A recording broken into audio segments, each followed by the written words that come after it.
আলাইকুম। আশা করি ভালো আছেন।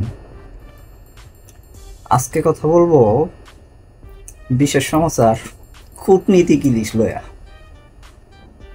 তো বেশ কিছুদিন ধরে সামাজিক যোগাযোগ মাধ্যম, শুধু সামাজিক যোগাযোগ মাধ্যম যে তা না, মোটামুটি সারা মাধ্যমেই মানে সারা বাংলাদেশেই এটা নিয়ে ব্যাপক আলোচনা হইতেছে। তো আলোচনার বিষয় হইল আজকে তো শুনলাম প্রায় 18 টন দিয়া বিসমিল্লা করা হয়েছে আমাদের পাশের বাড়ি বেদারে। যাই হোক, সেটা কোনো বড় কথা না, তারা নিলে নিতেই পারে।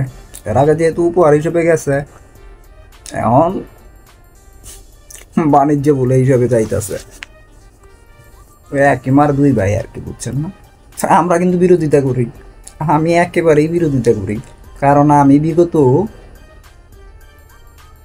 4-5 বছরে ইলিশ কিনা খাইতে পারি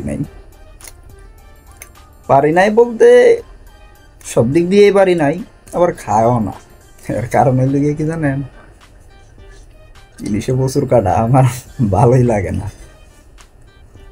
আচ্ছা যাই হোক, যেটা কইতে চাইতেছিলাম সেটা হইলো যে এই কূটনীতিক মাছ এটা যে খালি বাংলাদেশে উৎপন্ন হয় এমন না, এটা একটা মোটামুটি ছোটখাটো অংশ ভারতে উৎপন্ন হয়, যেমন মেঘালয়,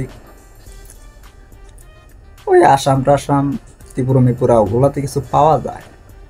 তবে এর নাম কিন্তু অনেক, যেমন এটারে আপনার তেলুগু ভাষায় কি কবায় জানেন? কেউই জানে না। ওলাসা। ওলাসা হইলো ইলিশের নাম। আচ্ছা যাই হোক, সেটাও কোনো বিষয় না। বিষয় হইলো যে বাংলাদেশ সরকার এই মুহূর্তে ইন্টারিয়াম গভর্নমেন্ট যে প্রায় 3000 মেট্রিক টন, ভালো কথা, 3000 মেট্রিক টনের সিদ্ধান্ত ঠিকই নিয়েছিল, কিন্তু এখন সেটারে কমায়া টমায়া প্রায় 2420 মেট্রিক টনের মতো দিব আর কি। 18 আজকে দিয়া বিসমিল্লাহ শুরু হয়ে গেছে, অলরেডি শুরু হয়ে গেছে, আস্তে আস্তে যাইবো আর কি। আগে ওগুলা নাকি উপর হিসেবে দিত, এখন নাকি তার রপ্তানি করে এই আর কি। যাই হোক, তো এই ইলিশের আসলে বিশেষত্ব কি, এইটা লইয়া আমার মাথার বেশ কয়েকদিন ধরে চাপ যাইতেছে। জালার ইলিশ একটা মাছ, এটারে নিয়ে এত কাহিনী হইতেছে, এর মূল কাহিনীটা কি? তারপরে দেখলাম যে না, ইলিশের একটা তাৎপর্য তারা ধর্মীয় মানে ফেস্টিভ্যালে ভালোই একটা বের করছে।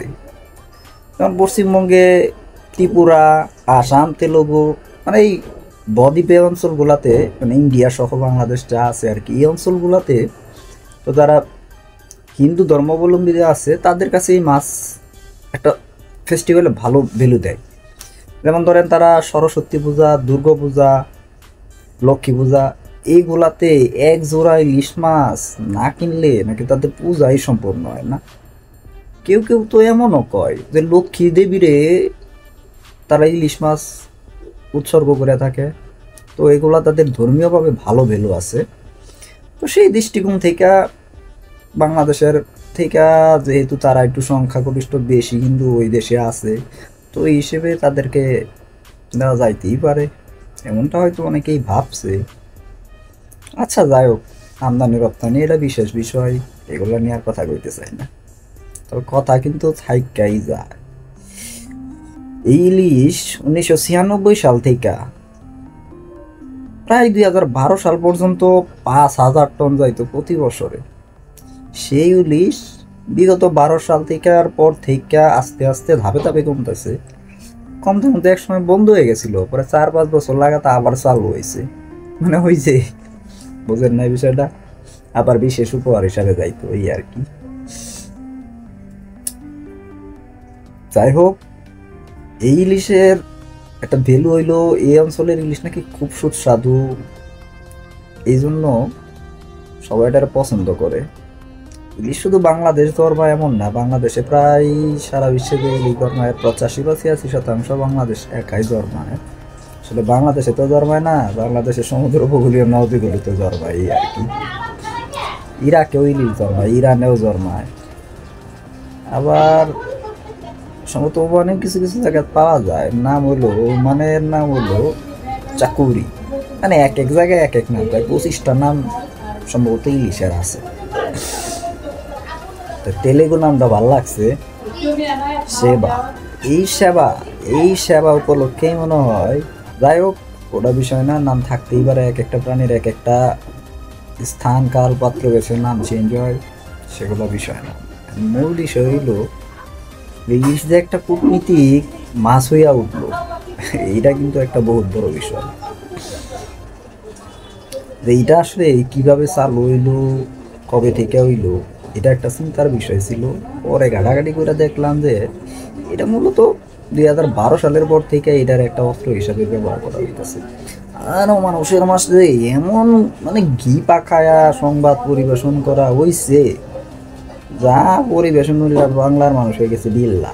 আমরা তো আরো বিল্লা, জানলার নিজেরা একটা ইংলিশ কিনা খাইতে পারি না, এনে আবার তারা অগরে দিয়া দেয়। মানে এগুলা নানান কাহিনী, নানান গ্যাঞ্জাম বাজ্যা রয়েছে, এগুলো মানুষের মনে নেই বিল্লা হয়েছে। এরপরে এই ইন্টেরিয়াম গভর্নমেন্ট, আমরা বিপ্লবী কইতাম আর কি, তো আমরা বিপ্লবী কইতে পারতেছি না, নানান কারণ আছে। কারণ বিপ্লবের যত ছোট কথা অত ছোট বিপ্লবের অর্থ না, বুঝছেন না? বিপ্লব একটা বহুত বড় বিষয়, যদিও হয়েছে বিপ্লবী হয়েছে, তবে এর পরবর্তী যে সরকার গঠন হয়েছে না, চলে চলে না এমন না, এগুলো ছাড়া আর আছে কারা বলতে সূর্যা তো কেউ পায় নাই, তারপরে নির্ধারণ করছে তারাই আছে, থাক সেভাবে চলতে থাক। যেটা কইতেছিলাম সেটা হইলো যে ওই 2012 সালের পর থেকে মূলত আসলে এই মাস্টারে এই কূটনীতিক হিসাবে ব্যবহার করতো। আর আমাদের সাংবাদিক মহল বিশাল ফায়দা লুটছিল, যার জন্য মানুষজন বিরাট বিল্লা হয়ে আসছিল। এখনও বিল্লা হয়ে আছে, বিল্লা হয়েই থাকবো, কারণ বাংলার মানুষ এখনও ইলিশ মাছ কিনা খাইতে পারে না, অন্তত আমি পারি না। কেটা পারলো না পারলো সেটা ভিন্ন বিষয়, আমি কিনা খাইতে পারতেছি না। যে দাম গো ভাই, 1 কেজি পাঙ্কাশ বাজে কিনা খাইতে না, টান টান করে যায়, এমনি আবার ইংলিশে চিন্তা করুন, তাই না? অর্থাৎ ওটা বড় লোকের খাবার বড় লোকরাই খাবো না, মানে ওই বঙ্গের খাবার। এই কয়ে যে পার পায়ে যাবো এটা তো হয় না, কারণ যারা ক্ষমতায় আইছে তারা কিন্তু কইছিল বাংলার মানুষ আগে ইলিশ খাইব, তারপরে বাংলাদেশের মানুষ আগে ইলিশ খাইব, তারপরে ওই পারের লোকজন পাইব।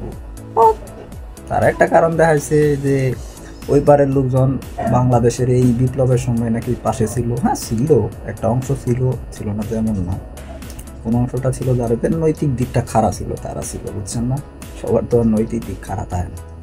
ওই দেশে 100 কোটির উপরে প্রায় 140 কোটি মানুষ, ওরা যদি নৈতিক দিক দিয়ে খারাপ হয় অবস্থা আছে, নদীর সারা হয়ে যাইব।